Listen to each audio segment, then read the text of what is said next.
Welcome to next session on signals and systems. Today we shall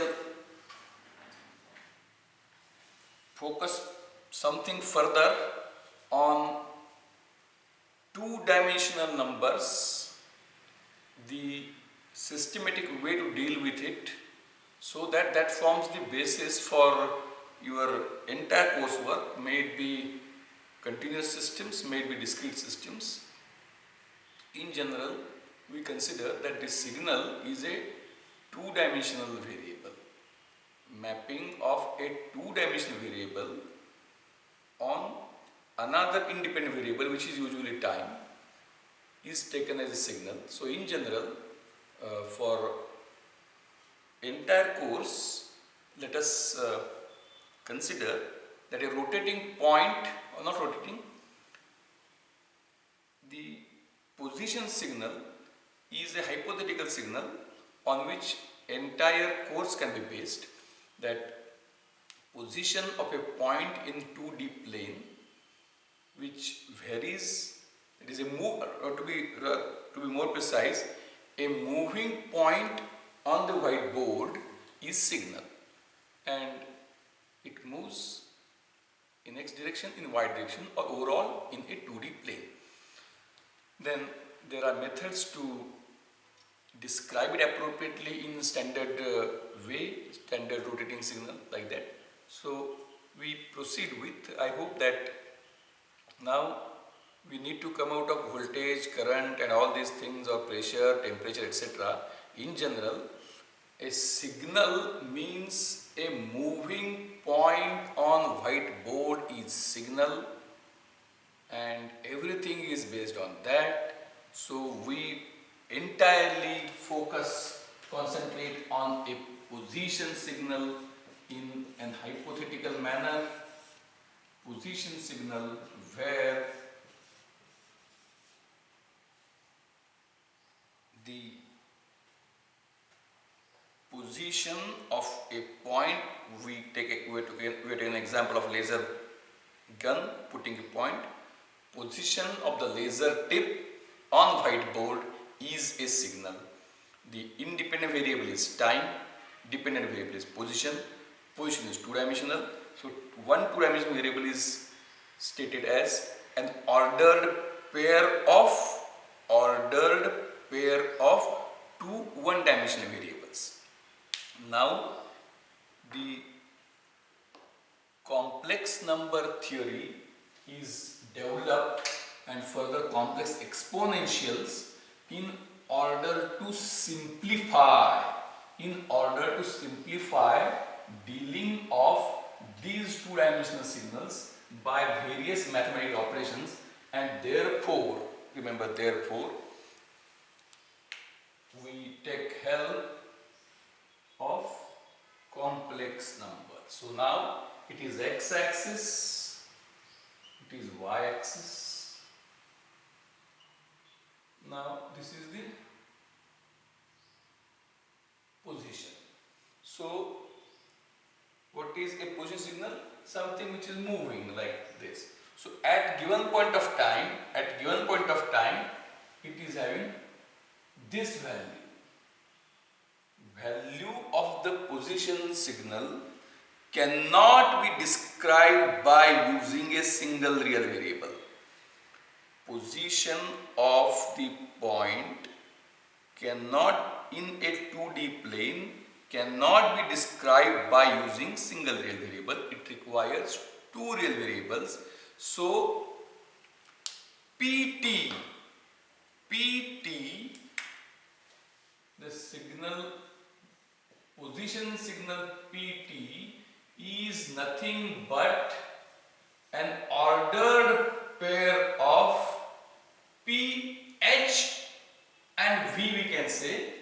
PHT, how much it is horizontally away from origin, and PVT, or conventionally X is defined horizontal and Y is defined as vertical. So now, suppose if the point moves, you can draw perpendiculars to both axes.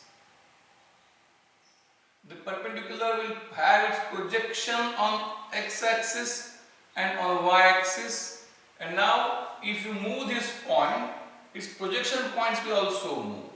So PHT or PXT is the moment of horizontal projection of the point PT, and PVT or PYT is nothing but moment of position, moment of vertical projection of the point on y-axis.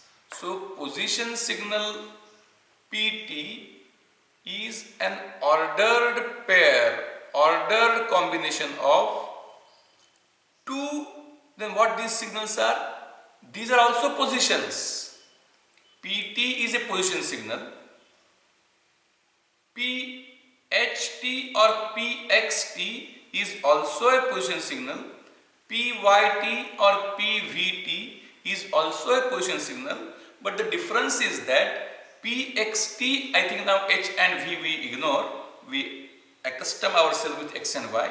So PXT and PYT are again position signals, but there is a restriction on their movement, that the projections only move on given axis. So by describing a single real variable,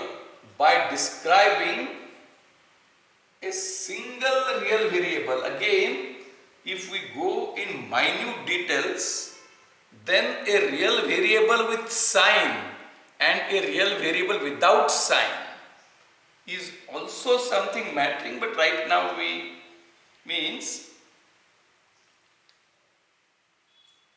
mass can't be negative, but voltage can be negative. So it's just a small example I am giving. Mass can't be negative, voltage can be negative. So mass and voltage, even though both are scalars, mass and voltage, even though both are scalars, we find that mass can be completely described by a number, whereas when we describe voltage by a number, you should also say whether voltage is positive or negative. When we say positive or negative, then in that case, to be very precise, I hope that if you are quoting it somewhere to some of your friends, then quote with caution, because you may not be able to quote it to the fullest extent. Keep it with yourselves otherwise. So if I say mass is a one-dimensional variable, in that case, mass is one-dimensional variable. Voltage is also one-dimensional variable. Are both same? Mass is one-dimensional variable and voltage is one-dimensional signed variable. So it is dimension, I can say 1 plus, because to express voltage, you have to express a number, also its direction. So is voltage a vector? Is voltage a vector? Not in true sense, but not a pure scalar like mass. So it also has got direction, but the directions are only two, and those are indicated by sign. So I hope that you try to understand it. You are still in the second year, so you need to have your strong mathematical background of understanding all these things. So now what will happen? PXT and PYT. PXT will always be on x-axis, PYT will always be on y-axis. Therefore, position of PXT and PYT can be described by a single real variable. And when I say real variable includes a sign. So Px, that is the projections of point, are one-dimensional signals, whereas position of a point is a two-dimensional signal, and a two-dimensional signal is nothing but an ordered pair of two one-dimensional signals. So position P, here is function of time. In general, position is x comma y. So x comma y is a joint two-dimensional variable where it's an ordered pair. Now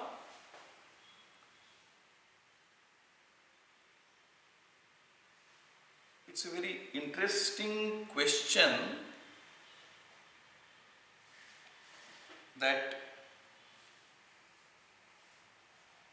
concept of z. Listen very carefully. Pay very huge attention to each and every word.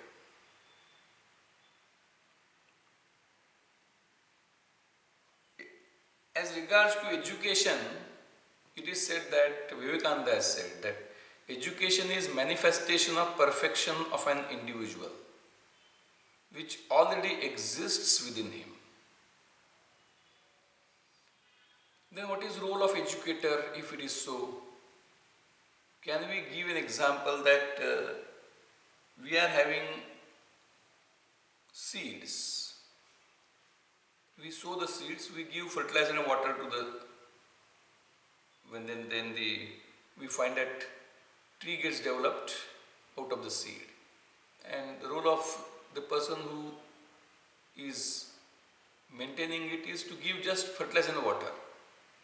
Then just by what fruits will come to the tree is not in the hands of the person who is upkeeping it. So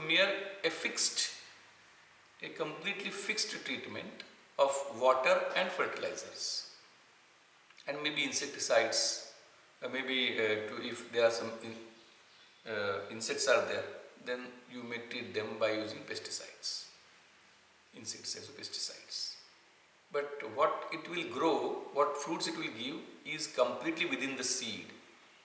Like that, whether the role of the educator or teacher is restricted to that, in that case, some few fundamentals are to be given and the student will develop something on his own. Then, listen very carefully, if somehow the concept of complex number, concept of imaginary number z is not at all introduced because it is complete wild imagination, means after coming to a conclusion that it is not possible to arrive a negative number by repeating the multiplication process, means that the square root of negative number doesn't exist. So an attempt to call a non-existent entity on horizontal axis, preparing an orthogonal axis and placing it on that axis is a very rich level of imagination. Now suppose if the question is whether that kind of imagination world is not imaginary, or world is imaginary is also a very, what we can say, puzzling question, but let us be realistic. So in real world happenings, something happens, something grows, something contracts, something evaporates, everything is real, we can say. In that case, there is no scope for some imaginary thing. My question now is, if the variable z is not taught, if the students are not exposed to the theme of variable z by any means, if they are protected by all means of the exposure to z, in that case, whether they will be able to understand every happening without knowing z, or whether few of them would be able to independently develop the concept of z, so as to simplify the things. It remains to be seen. So let us say whether complex number, concept of imaginary number is a necessary condition to understand everything, and the answer is no. Answer is no. You can work on all two-dimensional variables by using ordered pair. You can carry out all the processes also by some method. Only thing is that it takes much time to solve. That was scenario few centuries back. Now everything is computerized. Then computer will do that, and there is no computer may use Z for some kind of algorithm may use that properties. But for us, for me as such, there is no need of Z. Means an RC circuit and a sinusoidal input to find the answer. There is no need for me to treat capacitive reactance as 1 upon J omega C. Without knowing Z, by a very effective differential equation manipulation, I can find the answer. Because final answer doesn't include Z at all. So, the richness as regards to easy representation of things in 2D and manipulating it mathematically for different operations, that is made simple by the concept of the variable Z. So in that aspect, variable Z is used by us. So in fact, actually this complex number theme itself is a very rich theme, and we may require 4 or 5 sessions to explain in detail, but that much time we don't have right now. So we, in short,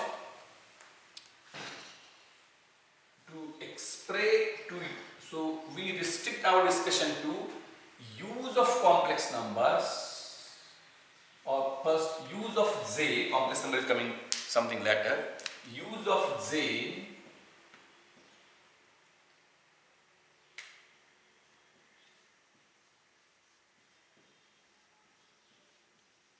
to represent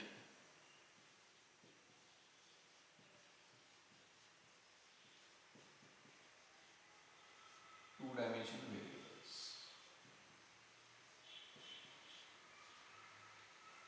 Two-dimensional variable is ordered pair. So instead of, listen, I am explaining it in very simple form. Instead of explain a point, listen very carefully, a point P x comma y, where x is its x coordinate, y is its y coordinate, P is a position variable. P is a position variable where it is having 2 dimensions.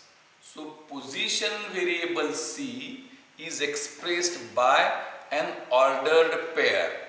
To indicate the order of the pair, it is expressed in alternative way by x, or we use also alright, but we use, let us say, A comma B, position A comma B, where A is its x position, x projection, B is y position, or x coordinate, y coordinate. So the position variable, a 2-dimensional variable A comma B ordered, if I have got P A comma B and another point Q B comma A, these are not same, these are different. Because order is important. This is expressed alternatively by A plus ZB, and it is said to be a single number. A single number where the separate is just like what you can say. I am giving a very simple example. Very simple example. Suppose if that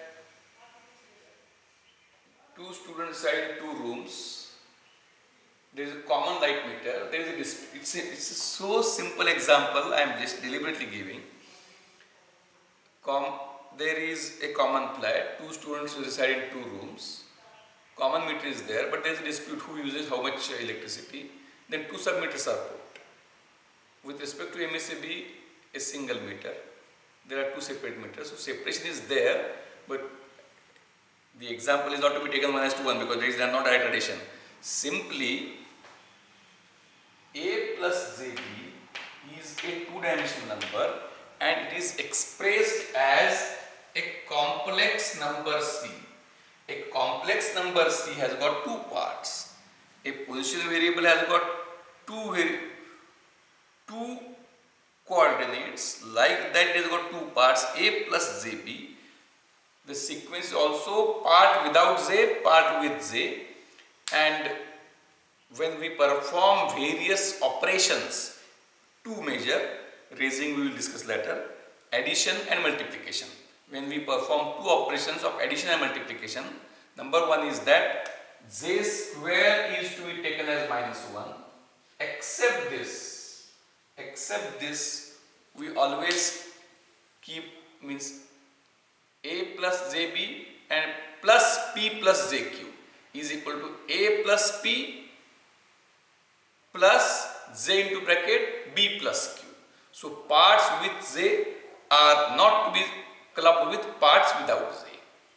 So just this j square equal to -1, just this j square equal to -1 makes the things very simple in carrying out the process of multiplication, addition, all these processes. So this you always keep it in mind, that a complex number consists, and then just as a convention, there is nothing like that imaginary part is inferior to real part. So it has got two parts. This is called as real part, this is called as imaginary part. Imaginary is not at all anything inferior. Real part and imaginary part. With this, it is possible to effectively represent and utilize two-dimensional variables. To effectively represent and utilize two-dimensional variables. We now move further, and in that, now there is quite an interesting thing I will explain briefly. J square equal to -1 is very well explained. So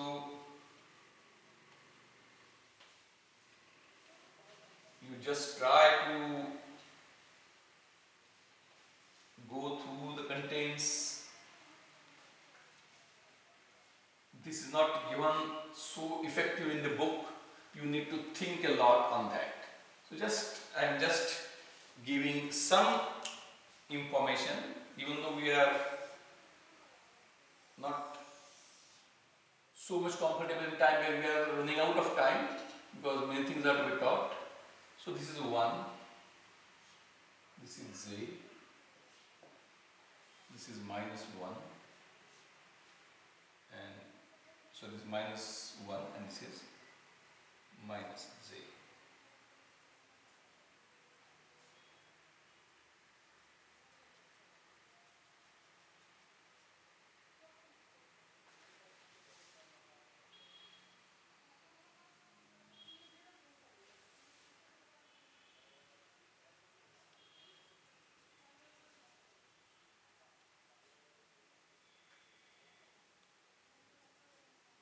Just a circle I have drawn, I will explain the meaning later. We will slowly move.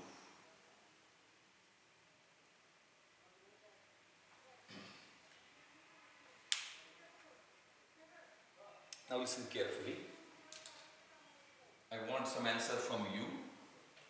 Only thing is that since it is a recorded version, I can't listen to you. So whenever I give some task, I will tell that you can pause, find the answer, and then either verify the answer, or if you are unable to find, then listen the answer.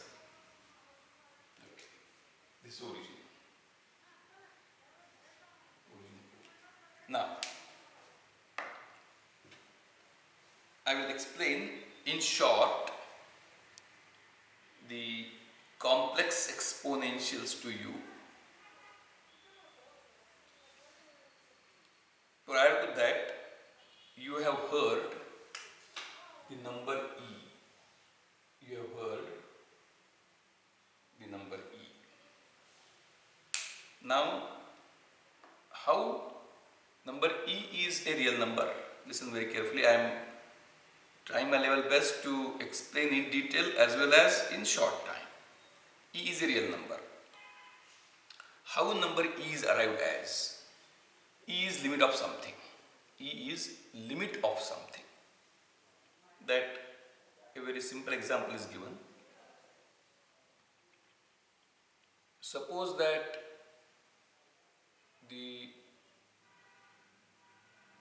you put some amount in the bank.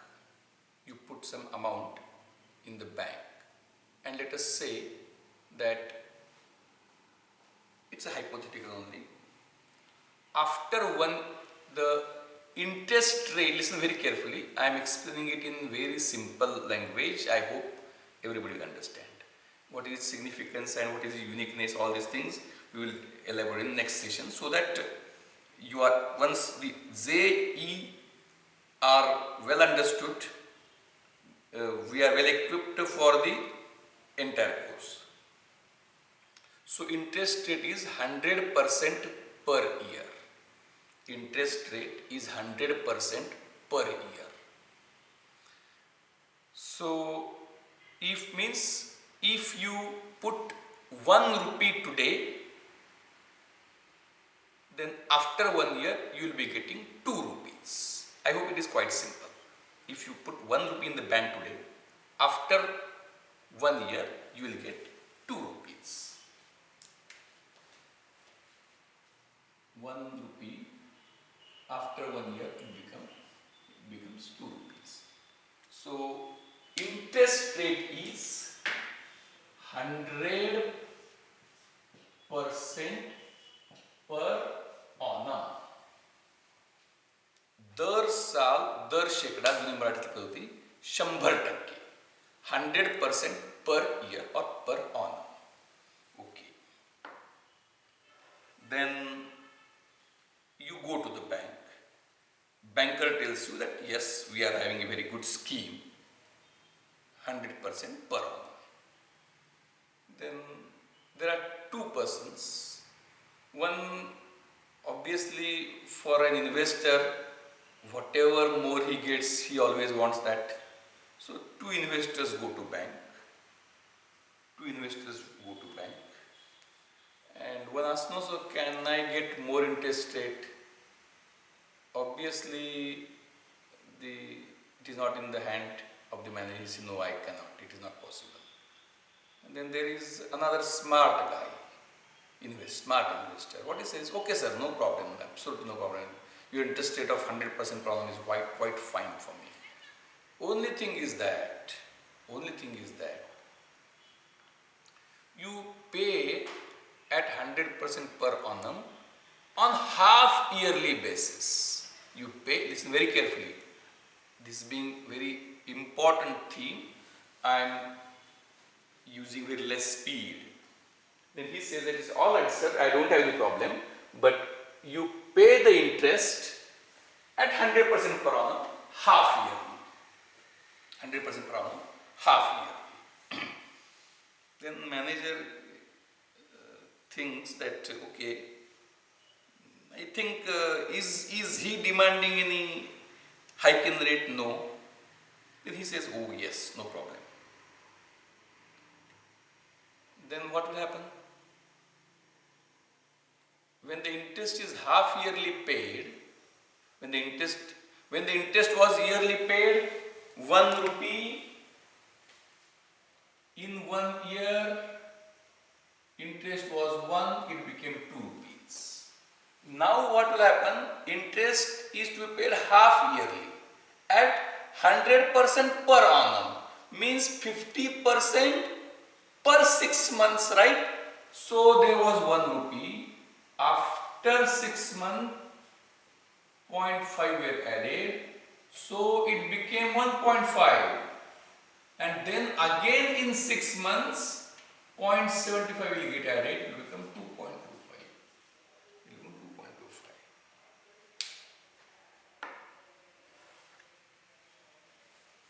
Is it right? Okay. Then this concept is known by another person who is quite greedy. Then he says, okay, why you said it that only 6 monthly paid? Can't it be paid quarterly? Means 4 times a year. So in that case what will happen? If it is paid 4 times a year, 1 will be there. After 1 quarter at 100% per annum. So 25% per quarter. So it became 1.25 after 3 months.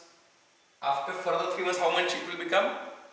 1.25 into 1.25. 1.25 into 1.25. And it would be how much?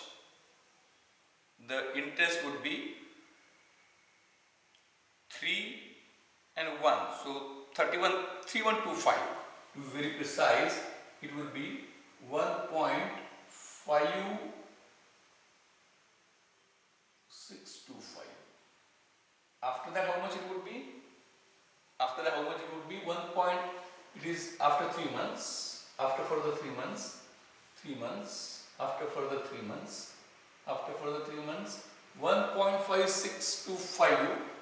In that, approximately 39 will be added. So when 39 gets added, it becomes approximately, I am calculating it, 1.95. And after 3 months, it would be, in that, further 49 will be added, 2.44. So, if 1 rupee is invested, 100% per annum interest rate is to be paid. If interest is to be paid annually, 1 rupee becomes 2 rupees. If interest is to be paid quarterly, 1 rupee becomes 2.25 rupees at the end of the year. If interest to be paid if interest to be paid annually, 1 becomes 2. Half yearly, 1 becomes 2.25. Quarterly becomes 2.44. Then you will say monthly, it will become 2.6 or so. Then you are very much greedy. Then why monthly? Weekly, daily, hourly, per minute, every minute. And what is every instant? What is instant? Instant is an infinitesimally small quantity. So the interest rate is to be computed. Interest rate is to be computed at the rate of 100 rupees per annum. Something will come per instant. Per day it will be 100 by 365. Per day, 100% per annum. So it would be 100% per annum, 100 to 100. So if I say rate R,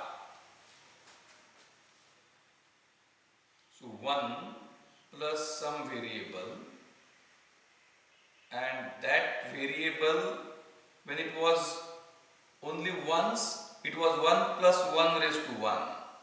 Then 1 plus 1 raised to 1 is 2. Then 1 plus 0.5 raised to 1 upon 0.5 is 2.25. Then 1 plus 0.25 raised to 1 upon, that is 1 plus 1 raised to 1 is 2. 1 plus 0.5 raised to 2 is 2.25. 1 plus 0.25 raised to 1 upon, that is raised to 4 is 2.44. So like that I can say 1 plus 0.1 raised to 10. So if I give it 10 times in a year, 1/10th of a year, then if I say 100th of a year, 1000th of a year. So in general I can say is as 1 plus x raised to 1 upon x, and x tends to 0. The amount will not, only because you are taking interest instantly, you will not become, with 1 rupee in 1 year, by taking interest instantly you can't cross Bill Gates. The amount maximum limit is there, that is one limit as x tends to 0. Even if you take interest instantly, 1 plus x raised to 1 over x, and that number is around 2.7179, so and so. That is called a real irrational number E. A real 2.7178, I have approximated something like this. So a real number is E, it is not rational, it cannot be expressed in P by Q form where P and Q are integers, but it exists. So, and it's a fixed number, your amount will not grow merely because you calculate in interest instantly and go on adding into the capital. The amount will not rise by leaps and bounds. There is a limit of compounding of interest, and that limit is E. So this is the number E. E has got a very peculiar things, that E raised to x is unique. E raised to x is a unique variable where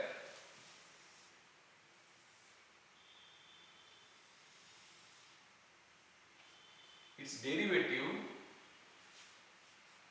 f dash x equal to fx. A variable where its derivative is same as variable. So where slope is equal to actual number, slope equals actual number, this will be e raised to x. It's a very special.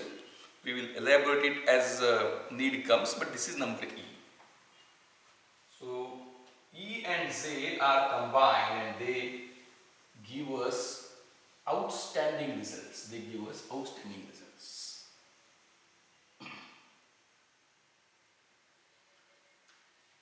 So let us try to think now. Everything is hypothetical. Raising a number by imaginary number is very interesting thing.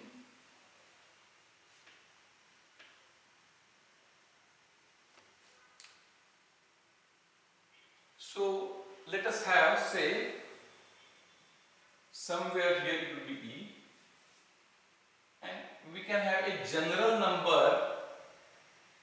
Okay.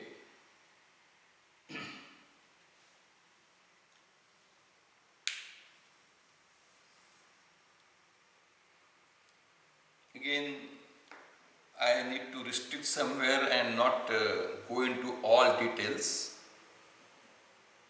because of the want of time. Let us restrict somewhere. So 1 I am having. So if I go for,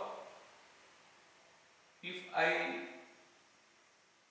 raise 1 by a number x, what will happen? What is 1 raised to x? What is 1 raised to x? It's a very interesting theme. As long as x is finite, as long as x is finite, 1 raised to x is 1. The number doesn't increase. Raising a real number is changing the value of that number, but if the number which you are raising is 1, 1 doesn't get raised. Means raising 1 is some process, it can't be raised. So 1 raised to x is 1, where x is finite. We don't go into, if x is infinite, 1 raised to infinity is indeterminate. 1 raised to infinity is indeterminate. On some other occasion we will discuss that. Let us say, let us be very clear, let us say 2. This number is 2 and this number is E. Now you raise 2 raised to x, or first we say 2 raised to an integer, 2 raised to 2. So what is 2 raised to 2? 2 raised, in fact, raising is successive multiplication, but it can be learned independently also. 2 raised to 2. So what is 2 raised to 2 take 1 and multiply it by 2 number of times. So it is 4. What is 2 raised to 3? Take 1, multiply by 2, 2 by 2, it is 8. Now, what is 2 raised to? Listen very carefully, it's very fundamental. That is required for other. If we don't discuss that, then just by simple formula and all these things where everything is fishy, I don't believe in that. So if I say in between these two, 2 raised to 2.5, what it is? Now it is 2 raised to 2.5 when it is there, then you express it as 2 raised to 5 by 2. You express it as 2 raised to half raised to 5. So 2 raised to half is root 2. And then you multiply root 2, you take 1, root 2, root 2, root 2, root 2 and root 2. So it is 4 root 2. It is 4 root 2. But now if so 4 root 2 is 1 point something 4 into 4, it is something like 5.65 or so approximately. So it is obviously 2 raised to 2 is 4, 2 raised to 3 is 8, 2 raised to 2.5 has to be in between 4 and 8. Then 2 raised to 2.1, or in general, if I say 2 raised to x where x is between 2 and 3, 2 raised to x will be between 4 and 8, but if x is in the p upon q form, then you will find out qth root of 2 and multiply 1 by that number p times. But if it is not in p by q form, if it is not in p by q form, in that case, so listen very carefully,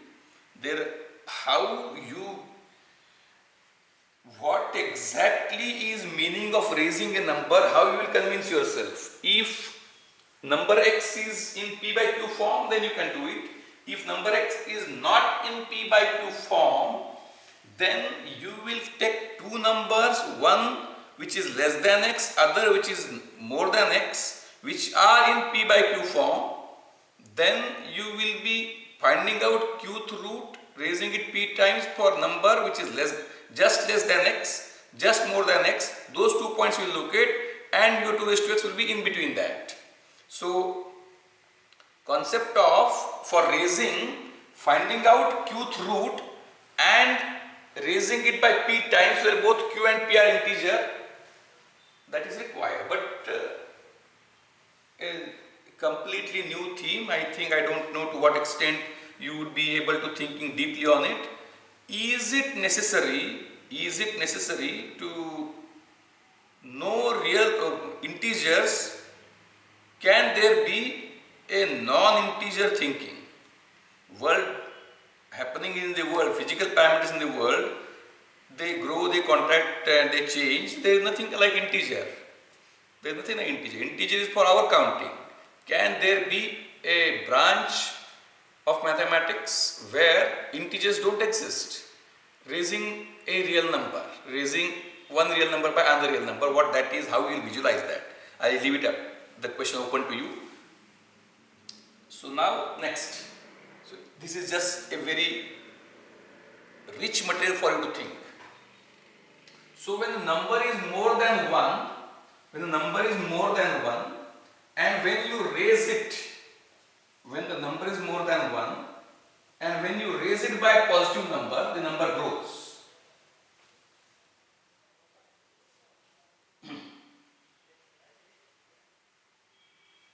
So it is 2. That is 2, number 2 is 2 raised to 1. So when you raise it by something more than 1, it will grow. When you raise it by something less than 1, it will contract. when you raise it by 0, you come here. So it is 2 raised to 0. When you raise it by negative number, it will further contract. So not raising 2 means 2 raised to 0, you add 1. You can raise it on this side, you go here. So 2 raised to 0. This will be half is 2 raised to minus 1. 2 raised to 1. This is 2 raised to 2. So by any means, you go on these sides. Now my question is, listen, it's a very fundamental question. What will happen if when sometime somebody might have developed complex numbers or concept of Z? Then when the concept of Z was developed, there may be very much enthusiasm. Yes, Z square is equal to minus 1 and all that thing. Then when the thing started, somebody, a very extraordinarily curious student in your class, might have asked the question, what will be this 2 raised to Z? What will be 2 raised to Z? Once Z is introduced, what is Z raised to 2? You know, Z raised to 2 is minus 1. What is 2 raised to Z? And then in that logic, one will say, what would be Z raised to Z? Those who are very much studious might know Z raised to Z in their mathematics. So it is a real number actually. So, but how to tackle this problem? This we keep for further discussion. This we know. So we focus on this. 2 raised to Z. 2 raised to Z.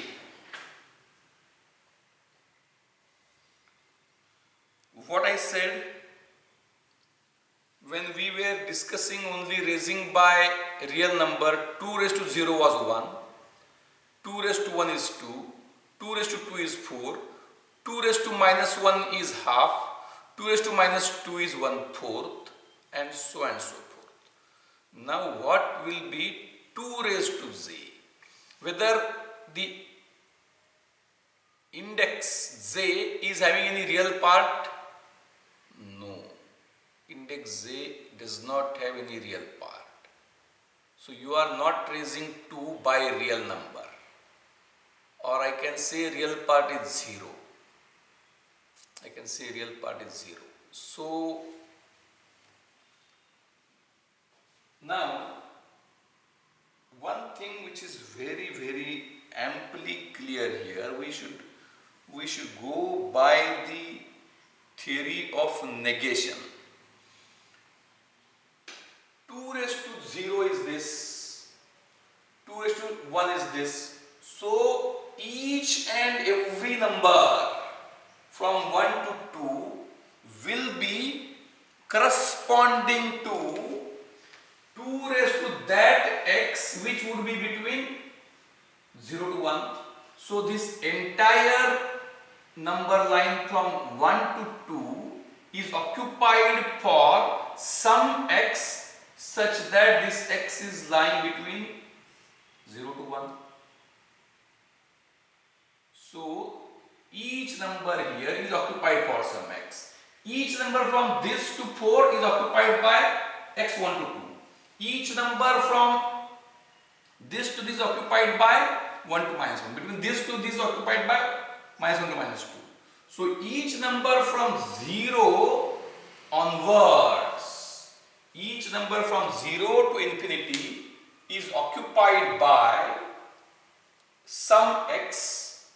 So for every number I can represent by 2 raised to x, and x is between 1 to 2 here, 0 to 1 here, 0 to minus 1 here. So 2 raised to z will not find any place on this line. 2 raised to z will, because it is 2 raised to something. 1.2, 1.3 such that. So 2 raised to 0 will not find any place. So when I am raising for index other than 0, I move on this side or I move on this side. If index is 0, I am here. If index is 0, I am here. So raising by j, it does not include any real component. J is not having any real part. So what would be there? Raising by, just like in previous case, when square root of -1 was, means how I reach to -1 by repeating the process of multiplying to 1. I can't multiply because multiply is scaling, so I have no answer, but I now extend scaling to rotation. Here also raising to by a real number is scaling. Raising to by a real number is scaling. Then what we can have is whether raising a number by imaginary number. Listen very carefully. It is, I am trying to develop it within you. Raising a number which is not 1. If it is 1, it is different. So I have taken an example of 2. Raising 2 by imaginary number, will it be something other than scaling? Will it be something other than scaling? And when it is other than, means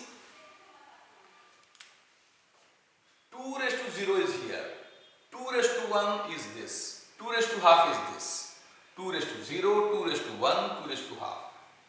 When from 0, when you move on positive side, you scale. On negative side, you scale down. So now means you scale up for positive index, you scale down for negative index. You don't scale for 0 index. What will you do for index which is neither negative nor positive nor 0 but imaginary? So how we visualize, it is complete imagination. How do we visualize raising a real number by an imaginary number? And the answer is, instead of scaling, it is rotation. So if 2 raised to 0 is this, 2 raised to 1 is this, 2 raised to -1 is this, 2 raised to j is somewhere here, 2 raised to -j is somewhere here.